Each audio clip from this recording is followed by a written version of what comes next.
Hello, I'm Richard Coleman, and I'm running for the office of Sheriff of Chatham County. And when I'm elected, I promise to inspect what I expect. Chatham County, it's time for a change, and that change is me, Richard Coleman.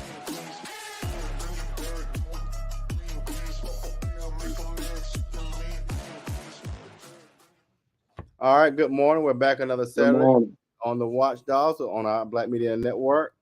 Mr. Coleman, how are you? Fine, Dr. Brian. How you doing? And we're rocking and rolling. I don't know where my two co-hosts are, but maybe they're still recovering from St. Patrick's Day. I don't know. Right. But yeah, Right. so how are you doing this? It's a great Saturday morning. It's a beautiful Saturday morning. It's a pleasure to be here with the great Dr. Robert Bryan and just share some content with our citizens here in Chatham County. That's right. That's right. So I'll tell you one thing. It's no secret. I think people have seen the signs around the city that you are running for sheriff of Chatham County. Yes. I'm gonna give you about a good 3 to 5 minutes. Tell us who you are and how you kind of got in that pathway. All right. Well, I appreciate it. To everyone who does not know me, my name is Richard Coleman. Many call me Chief because I'm a former chief of police. I'm a 30-year certified Georgia peace officer. Like I said, former chief of police, former assistant chief of police operation commander, as well as chief of internal affairs. So, experience kind of speaks for itself when it comes to the qualifications for that seat. I'm a native of Savannah, a graduate of Saucy Johnson High School.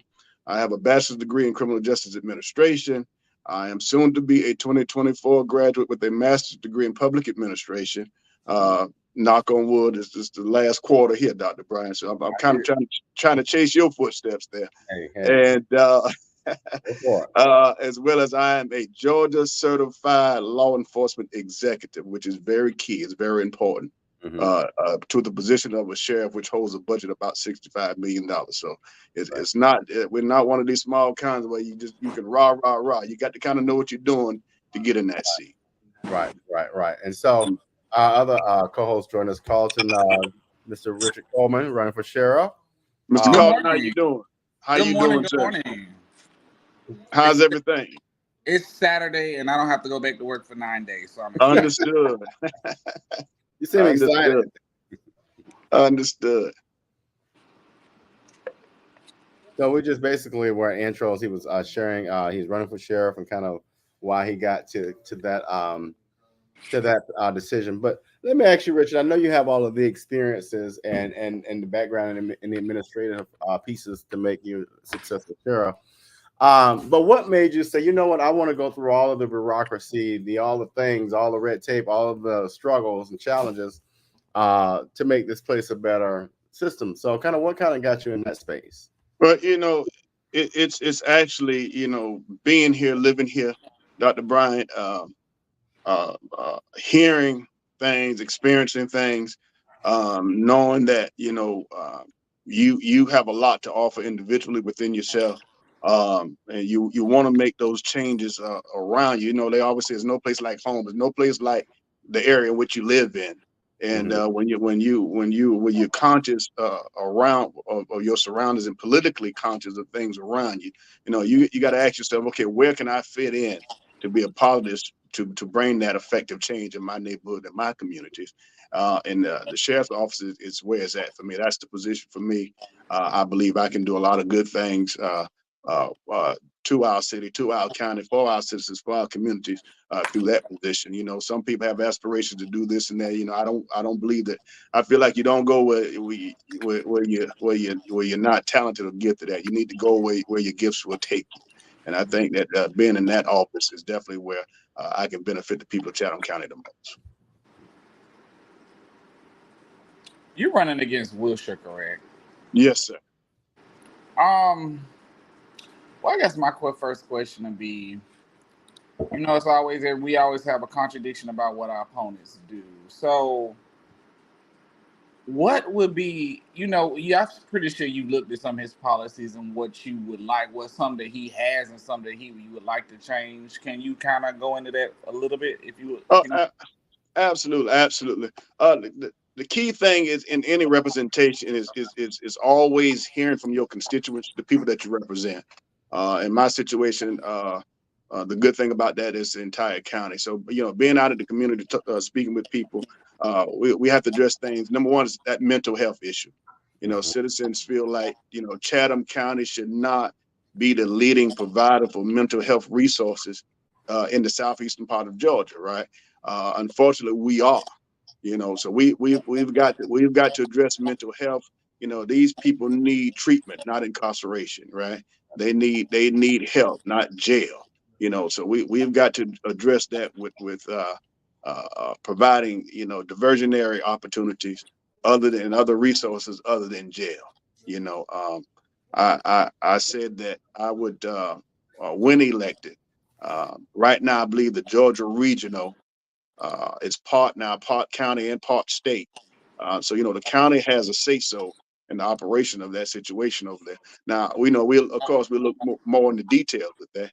But one thing I've thought about is offering for the mental health individuals is the county having a wing over that facility where we don't have to take individuals out to the jail. We can take them straight to the facility that gives them that help and that treatment and those resources that they need versus taking people out to the jail, using tax dollars funding for that. And we can actually get them in resources and centers where they actually can be treated and can be serviced properly. Another issue that we were having was inmate visitation. Grandma can't get to grandson because it costs too much, right? I think since COVID, they went to a satellite visitation program. And from one article that I read is when we're asked to release the numbers for that program, the sheriff was very reluctant to do that. My understanding is that he made over $400,000 off of that program. And now what it does is you're paying so much for so many minutes. But the program is not always working properly. You might pay for 30 minutes, you might get 5 or 8 minutes, but you paid the full price. A lot of people are not tech savvy. They still don't have resource to even participate in that program. And these are issues. Loved ones shouldn't be punished because they want to have contact with those who they love who are currently incarcerated. And so what I plan and propose is to go back to old school in-person visitation. Yeah. I'm not going to punish anybody for that. Come on and see your loved one. We don't have issues with that. You have to have a humanity side about you as well. It's still a service to the people. So those were two main issues, Mr. Carlton, that I've come across in the community that I want to address immediately. From my interpretation of what you're saying, you have a more of a restorative justice model which you would like to follow. Yes. And you actually are not the only candidate only person who I know that has decided to update that model. But a lot of people are against it. They feel like if they did it, they got to be punished for it. They need to stay in there. They need to do that. But that's not always the truth. No. Because sometimes people make mistakes, but so sometimes some people make mistakes, but then others are just habitual offenders. But Exactly. Well, you have to ask yourself, sheriff's department is probably only responsible for putting about 5 to 10% of the population out there, because right now the way the government and sheriff's office, it's courthouse security, the jail administration, as well as civil service, right? They enforce dispositions from the court, so they're only responsible for probably about 5 or 10% of the inmate population, if that, right? So my point to that is, we didn't bring them out here. That doesn't mean we don't have to mistreat folks. That it just doesn't work like that, We're here. They're still human. There's still regulations that must be followed and must be applied. And we don't have to mistreat folks simply because they're in jail. I don't know where people get that mindset from, that because you're incarcerated, all of a sudden you've lost all your human rights. All of a sudden you're not a man, you're not a woman. There's no dignity to be held of you. No, we're not going to do that. We're going to let people know that this is not personal. This is our job out here. These are the rules that we got to follow. But while we're out here, we're going to treat you like human beings. Like you said, we're part of that restorative justice, right? We're going to make sure that you get every resource and allocation that you are entitled to while you're incarcerated. Well, that's good. I mean, Yes, because the one thing I've learned is that I ain't gonna say everybody, because everybody ain't meant to be helped, but people do deserve a second chance. absolutely. If you're trying, now you should be able to. You should have the resources and the help that's out there to help. Right. Yes. So, what would you say would be your top two challenges if elected to that role? Well, number one is right now is going to be staffing. That's going to be the main challenge. Um, I had a meeting probably about a few weeks back or a month ago, so now with former jail administrator Colonel MacArthur Holmes. Most people know him as Deacon Holmes, right? And we were sitting there talking, and then one thing he says that should you be elected, you really have to focus on that jail. That is your priority. That's where it makes you or breaks you, right? And so right now, I believe a news piece came out not long ago saying that they were short, Dr. Bryan, about 115 employees, and these are correctional officers, right? That's a lot of positions. Now, from the inside source, I'm understanding that those numbers may be challenged a little bit, right? It could be up to probably about 200, right? People are going on their lunch breaks, not coming back. It's just all kind of problems from what I'm hearing. It's just not a good situation out there, despite what you see or what you hear. It's nothing like getting it from the inside. People are judging a book by its cover, but for those who are inside reading those pages, they know exactly what's going on. So that's the big challenge. The way I combat that is to be prepared. I believe that if you know a situation is there, and you have the opportune time to be prepared before you get into that situation. And so what I've done is I've established a list of people signing up with me every day that's ready to come to work. So right now we have about 200 to 300 something names of individuals who are ready to come to work. So come January 2025, we're going to fill those positions so we can overcome that obstacle almost immediately. Now, it may take a little time. Background checks have to be done. Some kind of weed themselves out through that. However, but for those who can meet the standards and the qualifications, we're ready to put them to work. The second challenge is like I said, was mental health as well as the visitation. Those were the top three that we have right now. I think at some point, the sheriff is recognized as the chief law enforcement officer of the county. And so at some point, we're going to have to play our part from the sheriff's office to help fight crime in our area. And I think that we're going to, that's going to be a challenge because, that takes a lot of lobbying, a lot of conversation between myself as the sitting sheriff, as well as the county commissioners. Mm-hmm. I got another question for you. Back home from where I'm from, our sheriff is relatively accessible. Though it's a smaller county, he's fairly accessible. When you become sheriff, will you be as accessible? Oh, absolutely. Absolutely. I mean, your constituents, that's your support base. That's what gets you elected. I think, without calling names, there were a few politicians in some of these past, current elections who, wanted to get out there, but were not accessible to the people. I think that's the number one rule to even get in politics. How accessible are you to your constituents?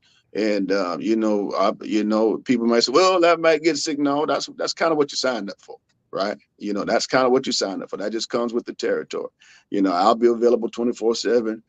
If, of course, there's certain situations where I can't get to you right away, but I mean, the minute that I can get back to you, I will get back to you. Even now, even on my campaign material, I didn't go buy a secondary phone. That's my phone number. That's my personal phone number that people now call me on, and that they go out on flyers all over the county. And you can call me at any given time. If I can help you, whatever I can do, I make myself available to help you. I will avail myself.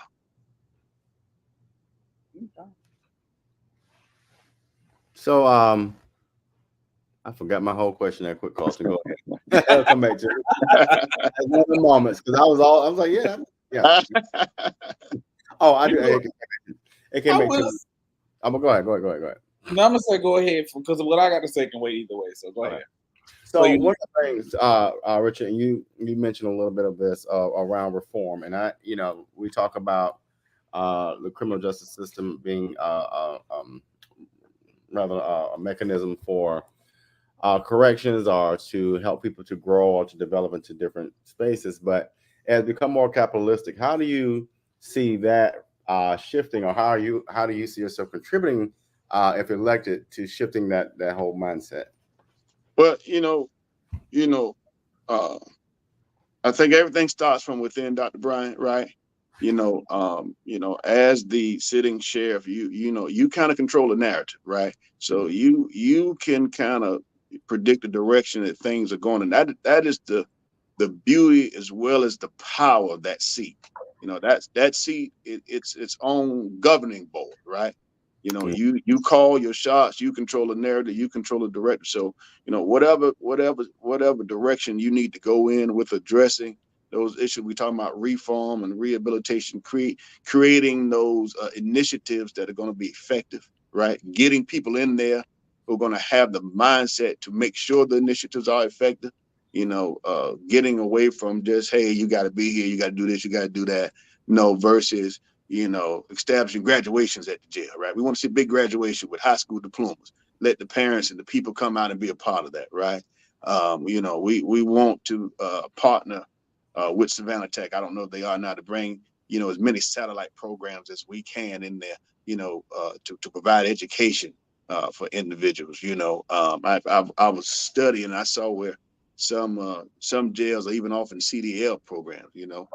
At some point somebody understands, if you put a little money in a man's pocket, kind of changes his mind about the other things that they want to do, right? So we want to, it's the direction of the seat, it's the direction of the person that's in charge, and how much they actually care about providing effective reform and rehabilitation initiatives, and changing that whole narrative about the reform process. I'm glad you said that right there, because me and Robert were talking about it a couple of weeks ago, and I was telling him about two gentlemen. I work for Chatham County. I drive school bus, and I was asking the kids like what they wanted to be when they grew up, and the two young men both unanimously told me nothing. And when they said nothing, I was like, that bothered me to my core, because that tells you, that leads you down a road that you don't know what you want to do, so you're gonna be out here. I said, so the fact of, I don't want them to get to that point. But if it gets to that point, the fact that somebody is out there trying to help you benefit and move forward, so you don't end up back in this situation, that makes all the difference. Right. Because a lot of times these people out here, they get into situations where they're doing what they feel like they have to do to survive. Right.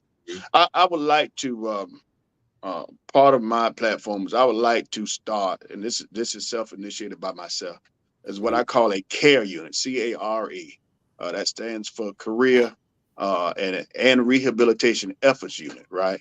And so essentially what we do is, what that unit will be responsible for is, we get the information upon release dates of inmates, and so if we know that an inmate is coming up for release, probably say in 2 or 3 weeks, we're meeting with that individual, we're talking to them, we're counseling, we're trying to find things that they like to do. And so that will be responsible for going out into the community, and we're going to provide, I want 3 interviews established for these individuals who are being released. 3 individuals. Now, we can't make anybody hire you, right? But we want to provide you with 3 interviews upon your release, to give you that jump start and that drive and that initiative for you to go forward as you go back into society. Now, some people, of course, this is a county system that we're talking about. So, some people stay as not quite as long as others, right?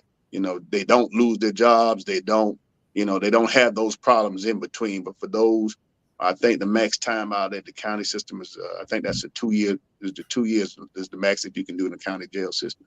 For those who kind of borderline that deadline, and they are coming back into our community, into our society, we want to provide 3 job opportunities where upon their release, they're sitting down in front of somebody, they're getting job interviews, and we pray that those businesses who come in partnership with the sheriff's office will actually offer actually give these individuals an opportunity of employment, even if it's temporarily. We just want to get you jump started.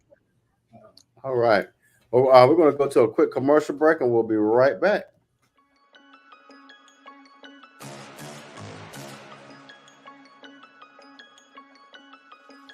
Hello, I'm Richard Coleman, and I'm running for the office of Sheriff of Chatham County. And when I'm elected, I promise to inspect what I expect. Chatham County, it's time for a change, and that change is me, Richard Coleman.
Okay. We're back.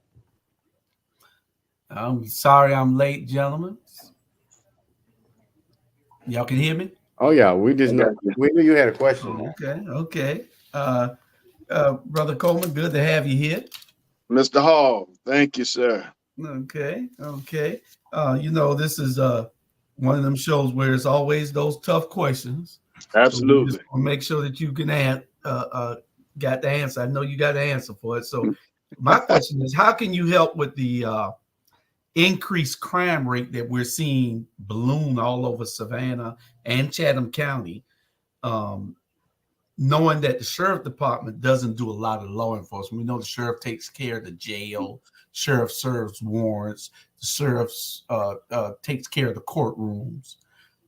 You see the sheriff sometimes out on the highway, so there is some limited law enforcement that is done by the sheriff department. So how do we, knowing what's happening all across the country, do you see that the sheriff department needs to take a different shift? That the Jackie, what you about to do? That the Robert, why you talking? Robert, you got to mute yourself. How can we get the sheriff department, all sheriff departments, to help with law enforcement itself?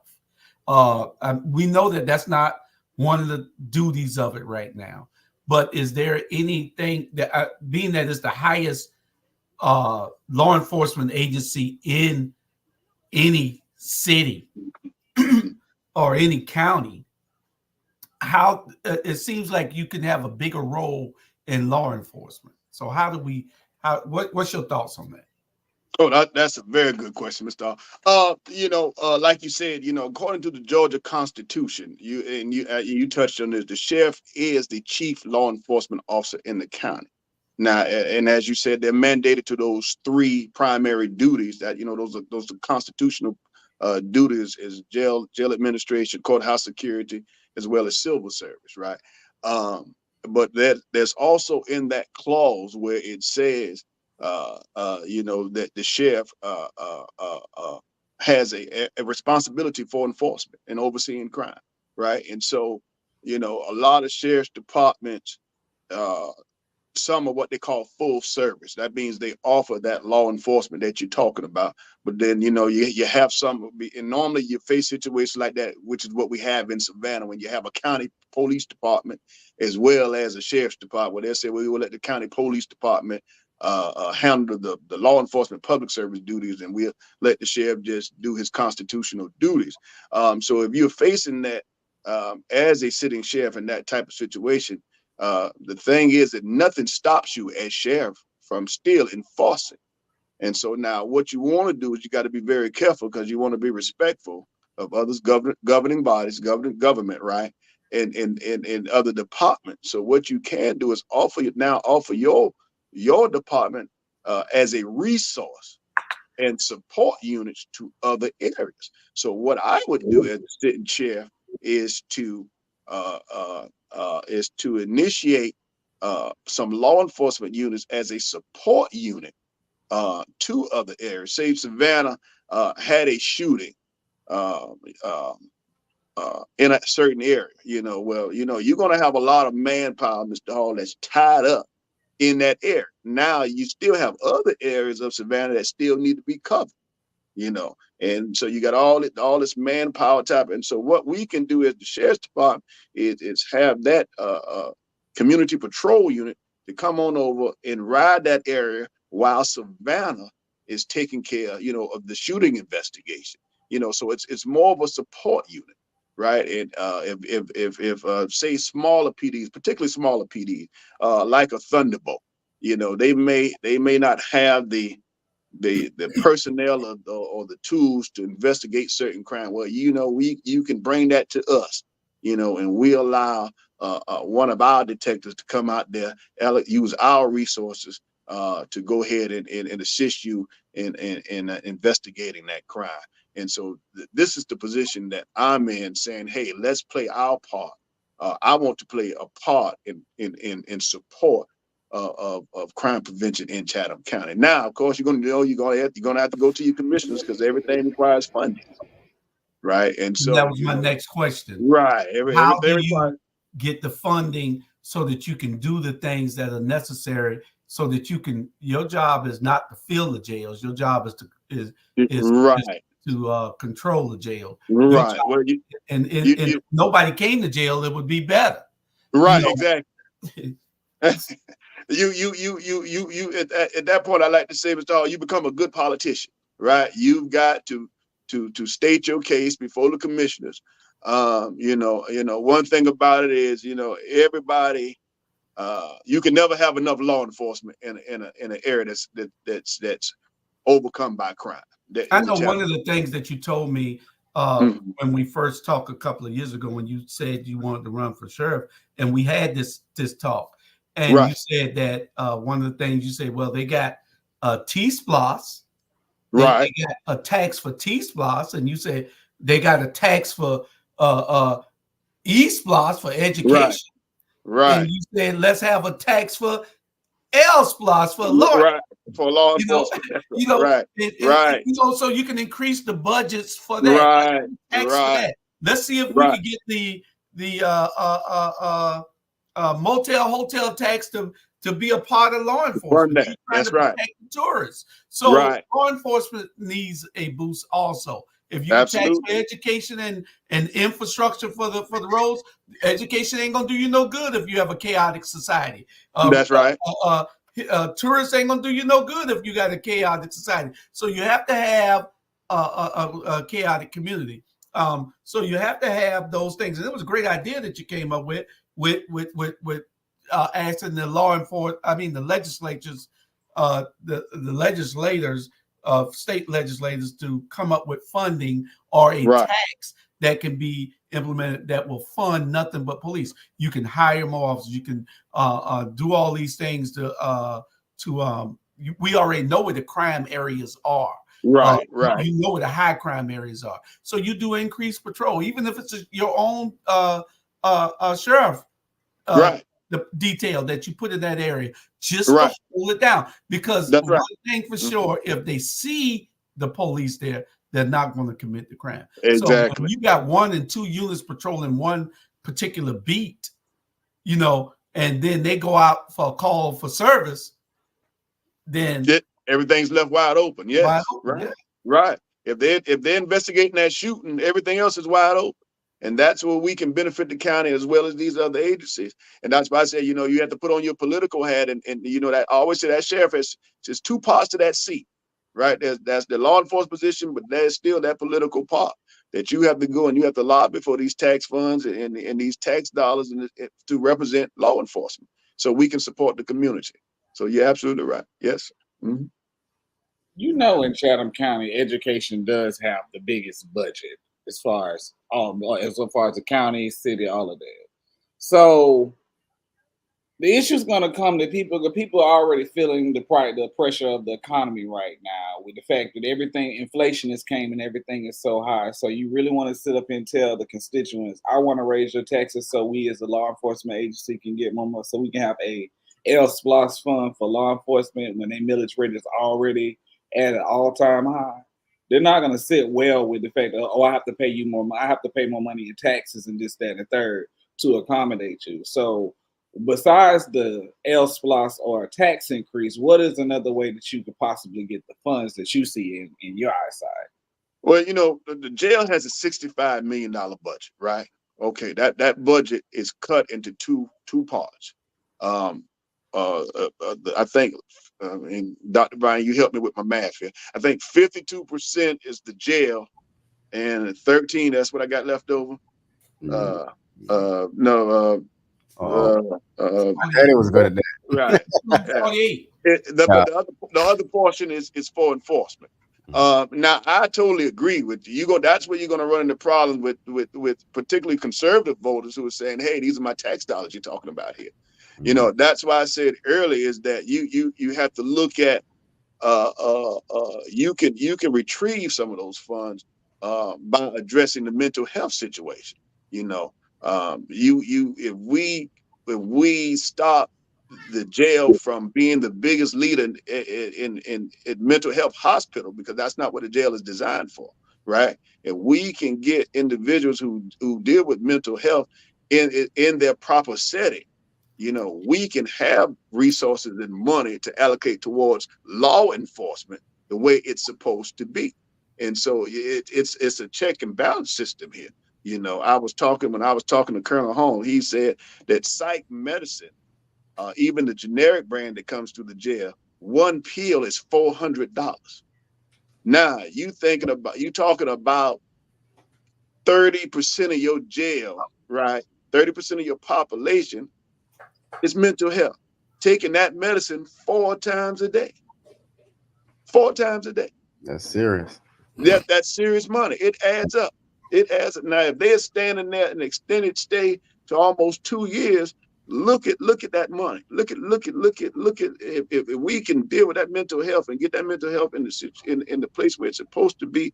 Look at the funds that we can now allocate back toward community and law enforcement, which is the position of the sheriff's office, without raising tax dollars, without saying, hey, let me go before you and we need the LSPLOS. But at the same time, when you have crime, you've got to say, are you willing to pay? It's a tough decision. Are you willing to pay for safety? Because law enforcement is public safety. That's what it's all about. What are you really willing to pay for? I think not a while ago, some time ago, I think in all three, you probably remember, there was an issue with, I think that was the county fire department wanting to raise taxes. So they essentially they were I think it's Southside, which is the county fire department. Essentially, they were saying is they needed, I think it was a city or a county, I can't remember which entity, but essentially they were looking at raising taxes to support the fire department, right? And I think that they actually imposed a tax base, if I'm not mistaken.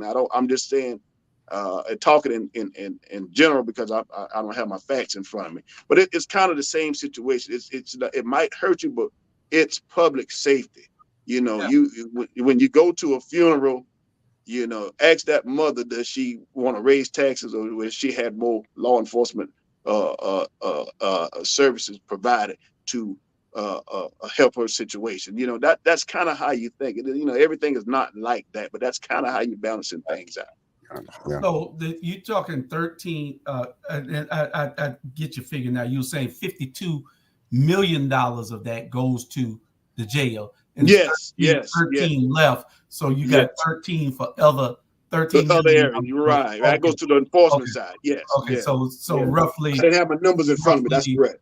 Yes, that's correct. 75% or so goes to the jail. To the jail. Yes, that's correct. Okay, I got now, you. Mental health is taking up a great part of that budget. Back in the day, it was you had Georgia Regional. We didn't take people to that was mentally Right. You could evaluate that person right there and saw that something was wrong with him. You Right. didn't take a mentally challenged person to the jail. You took them to Right. Georgia Regional. Right. I got some Right. friends I want to take there myself. Right. Right. Right. But you don't take them to the jail because they're not going to be treated fair. The same. They're going to be Right. treated the same as any other inmate, and Right. they need special care. They need special and care. like you say, these drug companies and everything, they overinflate the prices of the drugs, Mhm. and they need to be in a facility where they're getting this mental health treatment, Right. and the drugs are less Right. expensive than being in a Right. jail. Jails Absolutely. don't buy it in bulk like a mental institution can. That's And they right. have That's right. contracts with the pharmaceutical company. So that's just some things that, and I mean, it's become a huge part of law enforcement now, dealing with mental health. Yes. Yes. And but it needs to go back into the hospital. Right. They Right. had those sections where it was cornered off. Maybe the jail can Right. just provide the security for it. But Right. it still needs to go to mental health professionals Right. so that Right. it can be a Right. person can get the right help. You can't get the right help laying in a cell. No, they all need day long. treatment, not incarceration. They need Yeah. treatment. Mhm. Yeah, they need treatment, and that goes back to Brother Carlton. So I want to make sure I make sure I hit on what you're saying about the tax dollar. That's why I initially said that we want to address this problem so we don't have to press the taxpayer, right? You know, we want to try to see what we can do internally first before we go to the commissioners and say, hey, look, we got a problem here. We're not going to correct this overnight, but I need X, Y, and Z funding, and now we got to put on our political caps and see how we can address these issues. Yeah, because if they could take up money for to give to the tourism industry from the hotel tax to promote the city, hell, what you promoting somebody to come to a city that might be unsafe? So Right. a part of that money needs to be it don't have to be above board to say, I mean, everything is transparent, but when you're talking about politicians now, if they're going to get a 2% increase in, they can ask for 3 for hotel tax, and then they can say, well, part of this is for law enforcement. Mm-hmm. You know what I'm saying? It doesn't have to Right. be a L splat. Oh, what? Yeah, it don't have to be. It needs, and that's what you had said before, that Right. they might not look at it good because of the fire department getting turned down, wanting the tax. Right. But Mhm. you're talking about people's lives. You're Right. talking about the fire department doesn't get calls for service like the police department. Right. You know? So it's a whole different environment. It's a whole different category here when you're talking about calls for service from the police officers. And those tourists want to feel safe. You Absolutely. know, those tourists pour money into our cities and into our county. And then that's how we pay for emergency services and other accommodations and activities and stuff that the city sponsors and the county sponsors. So, you know, it needs to be money melted out to law enforcement from that tax. You know, I do got a question. Years ago, somebody told me that like the city and the county and like all smaller divisions, they had to pay Chatham County for the housing of the inmates. So is that not true? And if so, why can't we just increase the rates for them continuously bringing the people over? Now let me make sure I understand your question, Brother Carlton. You saying now that the cities pay to house inmates? That's correct. If that's what I'm hearing, that's what I'm hearing from you. Yeah, but that is correct. Because the county houses all the inmates for all of Chatham, because so the sheriff's office houses inmates for all of Chatham County. There's, I guess, my question is, make sure I'm saying this correctly, is that don't they have to pay out of their budget for their people who they bring in to be there? Yes, it's a daily cost. Now I don't know the going rate. I know back in when I was the chief out there in Thunderbolt, I think we were paying up to about $40+ a day for inmate, right? And that's just a small agency, not bringing in many people at a time, right? But I mean, if you think about someone like Savannah, and the numbers that they bring, like I said, I don't know the incarceration fee now, but they do have an incarceration fee that they impose on municipalities, as well, and other even I don't know if county agencies are subject to that fee. I know state agencies are not. When I was chief of internal affairs over at Savannah State, I remember them saying that we were not responsible. We didn't have to pay that inmate fee. But you're right; those fees are imposed daily. That's probably why you see they have a quick court system where they want to get these individuals in front of a judge, get them bound over, and now that bill goes into the state. It's the state's responsibility now. So if that's what you're talking about, I hope I'm answering your question. That's what you're talking about. But Mm-hmm. also, currently in one of our other agencies, it's a process where they have some new leadership, and that particular person she is restructuring everybody around her. She's making sure that everybody who holds these higher positions are qualified and able to do their duties as the person who before them said they were. So are you going to go in and make sure that everybody who has a position of authority and power are capable and well to the level to meet the need of that job duty? I mean, absolutely. I mean, I use the I say it like this. It's like a head coach being brought in, right? A new coach into a situation. They have the ability to retain what is there, and they also have the ability to bring in what they feel they need. Now, you're talking when you're talking sheriff. Remember now, you got to understand that. I know you understand. Excuse me. You have to remember that this is political too, right? And so a big part of a sheriff coming into a position is he's got to surround himself with people with the know-how, as well as he got to surround himself with people he trusts. Because if you don't, you'll be out of a job by your constituents, the people. But if we're looking at it face value, you come in, you evaluate, you're saying to yourself, yes, this guy can do this for me. They can do this. They can do this. So you definitely got to evaluate what's around you. But at the same time, you got to trust what's around you because it is an elected seat. It is a political seat, and you can never forget that part of it. Now we not. Now let me get a little depth in to answer your question. I'm not looking to make people unemployed. That's not my direction. Should I be elected, right?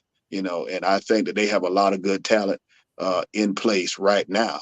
In their leadership that can be effective. Now, now getting the max results of those individuals up to you as that leader, because now they answer to you. So now they're going to respond to the directives that you would have them to do. But I think that, I always felt like I'm an individual who can come in a situation and not just abruptly replace everybody that's in place, but I can get max results from the people who are there. And I would look to do that first before I actually made the changes that I need. Yeah, because the department's already short-staffed, so you don't want to get rid of people. Right. More right. short-staffed. Oh man, you'd be in a bad situation. Yeah, people that can just be moved around, I guess, and all kind of stuff. It's all kind of stuff I guess can be done. Right. Yeah. I hope that answers your question, brother. I want to make sure you got some very good questions. I want to make sure I'm answering your question. Oh no, you answer them real. You answer them as well as I would expect you to. I'm gonna say it like this: I have been approached by several people who are in the county who are residents who are supporting you. One of them who's in my neighborhood, and that lady walked up on me getting out my car and made sure that I got a flyer with your name on it. That's a good. That's it. Thank you. That's it. Thank you. Yes, sir. Okay. We're gonna go to a commercial break again, and we'll be right back and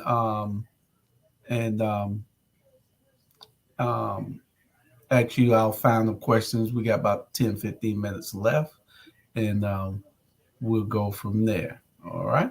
Okay. All right.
Okay, we back. I had to come back because it seems like Robert and Carlton has changed the dynamics of the show. You know, the Watchdogs usually was in a this is how the Watchdogs started off. The Watchdogs was in a cap and a suit coat. You know, that's the way it was supposed to be. You know, and Robert, he did it for the first year. He done got No, consistency is not my thing. Okay. Don't tell Carlton that we'll be up in here with a whole tuxedo on. Yeah, I seen Carlton dress now. He dapper. Yeah. Yeah. Okay. Well, Listen, the one thing I learned is people don't care what you got on. People want to hear what come out your mouth. As long as it's effective, and delivers the point across when you deliver it, they're gonna like, oh, we know him. That's the casual one. Y'all continue to wear blazers. I'm gonna be the casual one over here. Yeah, casual one. You're in charge, y'all. That's how that works. But I do got a question for you. You know, people have a distrust of police and law enforcement in general. So how will you, once you become sheriff, teach your deputies to create a better rapport with the communities that they serve?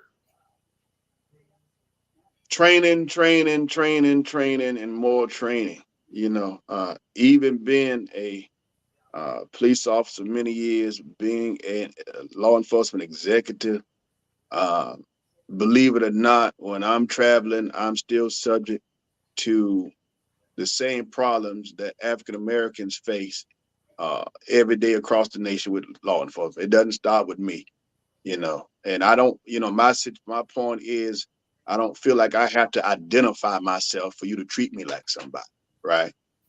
You know, you shouldn't be treating me like a human because I say, hey, I'm a fellow police officer.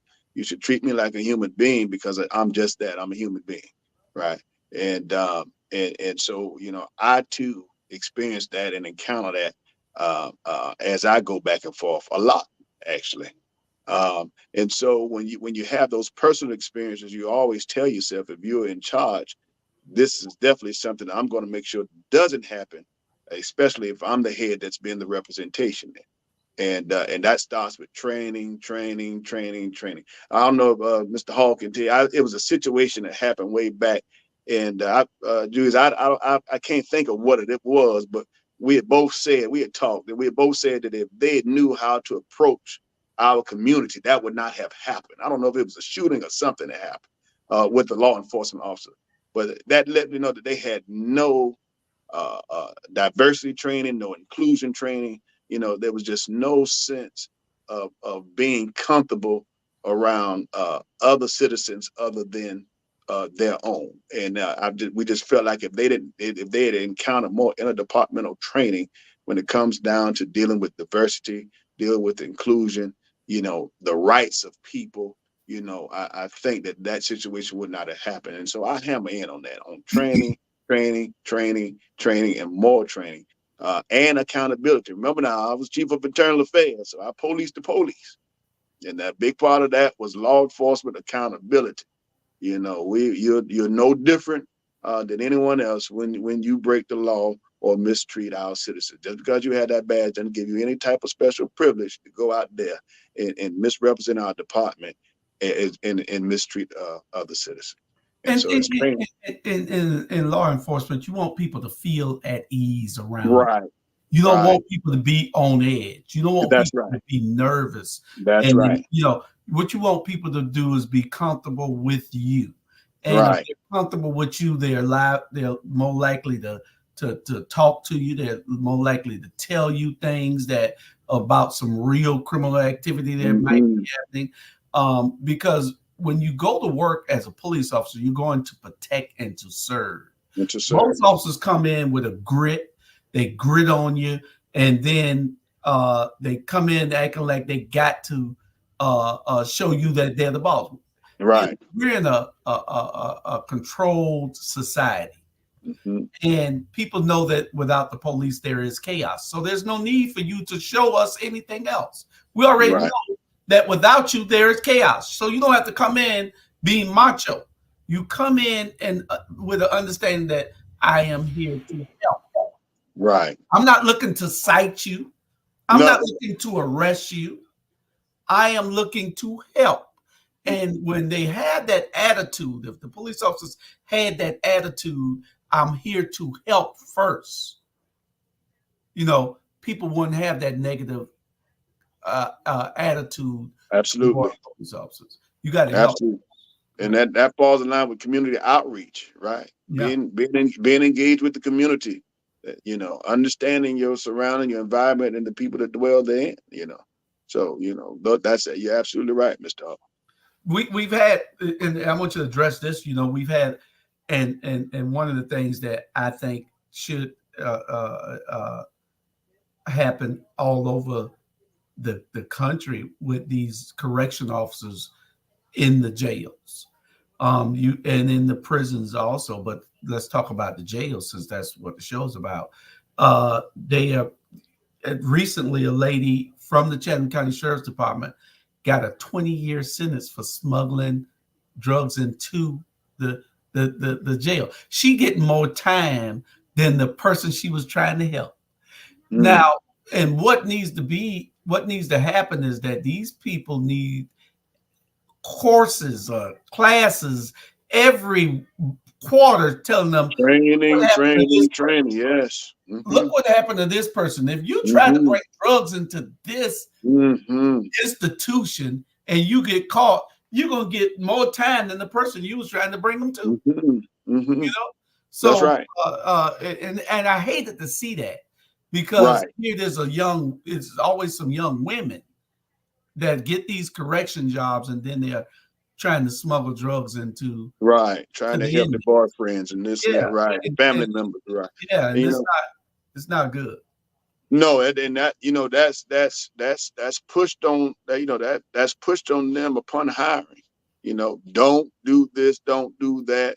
Listen, if you get away with it, you won't get away with it for long. And then when it comes, there's going to be some serious accountability behind it. Why these officers take the chance of put themselves in that type of situation is beyond me. But then you're doing it out there at a place where everywhere you go, somebody it's controlled movement. Somebody has to close the door, open the door, close the door, just for you to move around.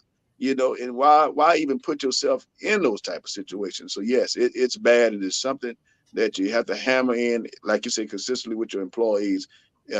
Constantly reminding them that these are the consequences of your actions if you do that.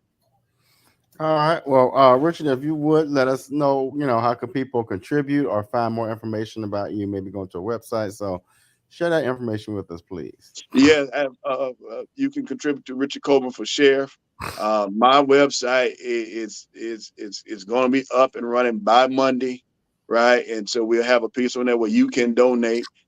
You can also call me. I can come and I can get contributions. I encourage people to, if they want to give, they know somebody who wants to give, come on, reach out to me. We'll take that. But mainly it's going to be on the website where, we'll have that scan code, that barcode, or that donate button that you can give if you believe in what we're trying to do and the change in the direction that we're going in with that office and with that seat. And we appreciate all support. Everything is appreciated and everything is welcome. So did you have any upcoming events or fundraisers or anything that the people can? I know your website will be up and it'll probably be on there pretty soon, but I heard you saying something about a event that you're having, fundraising event soon. Yeah, we're looking at doing out in the park, Dr. Brian, over where you did. I believe that was Hitch Park there. That's the target area. We got to solidify things with leisure services with the city Monday. But we're going to do gunshots down, jump shots up fundraiser. Where these teams are coming in, they're paying the entry fees, all that's going toward the fundraising. Reverend Maynard, he's going to have a voters registration drive going on out there at the same time. We're going to sell some food out there. It's going to be a fundraising event as well as an event for me as the candidate to also connect with the community. So we're looking for a good time. We're going to have a live DJ out there. We're looking just to have a good time. This fundraising event is coming up in April. We're targeting either the 20th or 27th or of April. Also, we're looking to have a meet and greet in the Liberty City area. that's going to be hosted by one of the prominent residents out there. You know, I don't want to put his name out right now. We're still finalizing things, but when it comes out, we definitely have it on the website. We should have that also finalized either Monday, you know, or Tuesday. And we want everybody to come on out. And if you want to see me, if you want me to attend an event, you please contact me. My phone number, my contact is all over the flyers, 912-704-3967. It's all over my social media page. This one right here. It's going to be the other one. Yeah, it's going to be the other one. The other one, Dr. Hall. It's gonna be the other one. We got it on the other flyer. That one. Okay. It's gonna be the other flyer. These are nice looking door knockers here. I see that. Thank you. Those are straight to the point door knockers there. Yes, sir. Yes, sir. Restoring our communities, addressing our crime issues, effective rehabilitation initiatives, improve jail conditions, a voice for all the people, and public safety advocate. Hey, you got a great platform, and we just hope that that working with once you get in office, working with the other departments, that we can have a safer and better community. We want you to promise that you'll come back once more before the election, and then after your sheriff also come back and grace us with your presence. Unless you don't act like you don't know me. Absolutely. Yeah. Hey, sheriff. Right. Because the sheriff walking about 10 guys around him, right? Listen, let's just say we don't see you on the other side. Exactly. Don't let me catch you. But I promise you, guys, I will definitely be back. I really enjoyed you. I really appreciate the opportunity for me to get myself out to the people and explain my position and promote myself as why they should vote for me. And I promise you, Mr. Hall and Dr. Bryan and Mr. Carlton, when I am elected and with the pink elephant in the room has got to be addressed, there'll definitely be history made. I promise you that I will come back to all things relevant media, our black media, and give my thank you, because I don't want Robert, Mr. Hall, or you, Mr. Carlton, to hunt me down in the street. Okay, so I promise you. Roles, so. We're gonna see whether we can get you. See if we can get you on the rabble one night. Now that's a tough crew on the rabble now. I welcome it though. You think Carlton and Robert got questions? That's a tough crew on the rabble, boy. The truth will always stand. The truth will always stand. They don't let nobody slide.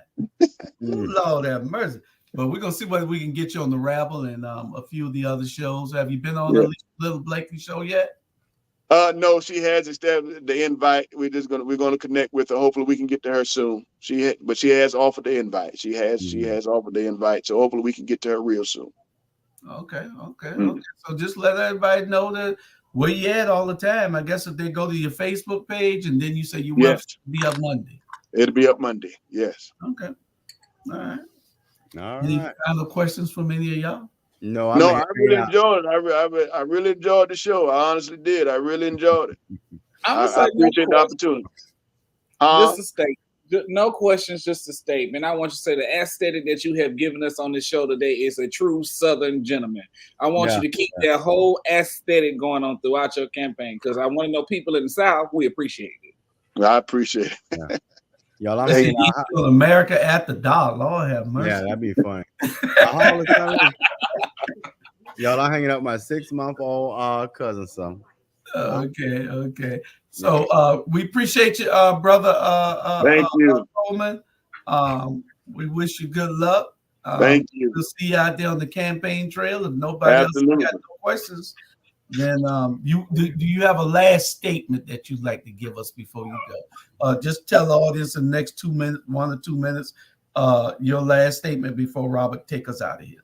Absolutely. Again, thank you. Thank you for giving me an audience. Thank you for listening to me. Listen, this election is very important. You know, right now more than ever, there's a time of change needed, a change of direction, a change of the guard. This is not personal towards anybody, but we need to move this county forward. And I am that direction that moves the county forward in that Chatham County Sheriff's Office, in that Chatham County Sheriff's seat. So I would appreciate your vote. I appreciate your support. And I always say, I can't do it by myself, but if you would see my motto, it always says, together we can. Thank you very much. You just ended there like a whole preacher. We'll see y'all next Saturday. Next Saturday, Saints House Sit Place. Take care. God bless. Thank you.